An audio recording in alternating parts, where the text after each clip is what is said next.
Bokajan and Assam ভইচৰ দৰ্শকসকললৈ স্বাগতম জনাইছোঁ। আপুনি বিধায়ক হিচাপে কি ক'ব?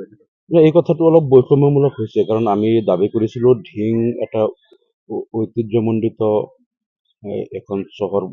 এইটো পৌৰসভা বহুত দিন আগৰ পৰাই পৌৰসভা হৈ আছে, আৰু এই ঢিংখন ইয়াতে চাৰ্কুল অফিচ, ঢিং ৰাজহ চক্ৰ, ঢিং থানা, ঢিং মৌজা, ঢিং সমষ্টি, এই ঢিঙৰ নামত বিভিন্ন অনুষ্ঠান এনেকুৱা আছে। বা এতিয়া বৰ্তমানো যিটো ঢিং সমষ্টি, এইটো সম্পূৰ্ণকৈ ঢিং ৰাজহ চক্ৰ এলেকাতেই আছে।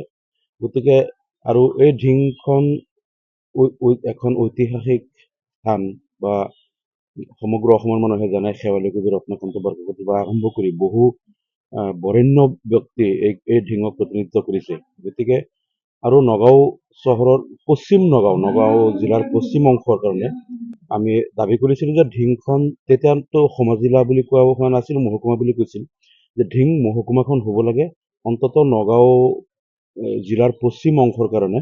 ঢিং সমষ্টি বা পাৰ্শ্বৱৰ্তী বটদ্ৰৱা সমষ্টিটো বেলেগ আছিলে, ঢিং বটদ্ৰৱা এনেকৈ মিলাই পেলাই ঢিং মহকুমাৰ দাবীটো আমি কৰিছিলোঁ। কিন্তু আমাক প্ৰতিশ্ৰুতি দিছিল, আৰু এইটো প্ৰচেছ চলি থকা বুলিও আমি গম পাইছিলোঁ, যে তেওঁলোকে মহকুমা পৰ্যায়লৈ উন্নীত কৰাৰ কাৰণে এইটো প্ৰচেছ চলি আছে।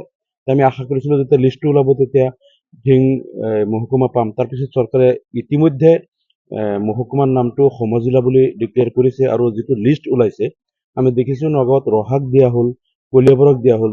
ৰহাক দিয়াটো ঠিক আছে, ভাল পাইছোঁ আমি। দক্ষিণ নগাঁৱৰ যিখিনি অলপ নগাঁও চহৰৰ পৰা দূৰত আছে তেওঁলোকে তাত এটা সমজিলা পালে। কলিয়াবৰ, সেইটো ঠিক আছে, আমি সমৰ্থন কৰিছোঁ যে একদম ব্ৰহ্মপুত্ৰৰ ওচৰ তাত কলিয়াবৰ সমষ্টি বা চামগুৰিৰ যিখিনি কলিয়াবৰ চাব ডিভিজন আগতে আছিল, সেইটো সমজিলা সেইটো পোৱাটো আমি সমৰ্থন কৰিছোঁ। আৰু পশ্চিম নগাঁৱৰ ঢিঙত এটা সমজিলা দি দিলে এই অঞ্চলৰ লোকৰ কাৰণে বহুত কাম, তেওঁলোকে নগাঁও টাউনত যাব নালাগে, এই উপায়ুক্ত কাৰ্যালয়ত ইয়াত বহুত তেওঁলোকৰ কামবিলাক ইয়াত তেওঁলোকৰ হৈ যাব। গতিকে এইটো নিদিয়াটো আমি আচৰিত হৈছোঁ, আৰু আমি দাবী কৰিছোঁ অতি সোনকালে আৰু এটা লিষ্ট ওলাব লাগে, তাত আমাৰ ঢিঙক এটা সমজিলা হিচাপে ডিক্লেয়াৰ কৰিব লাগে।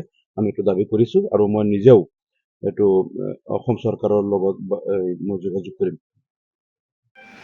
হয় দৰ্শকবৃন্দ, আমাৰ বোকাজান আছাম ভইচ চেনেলক আপোনালোকে ছাবস্ক্ৰাইব আৰু শ্বেয়াৰ কৰক, যাতে আমি আৰু আগলৈ ভাল ভাল খবৰ আনিবলৈ চেষ্টা কৰিব পাৰোঁ।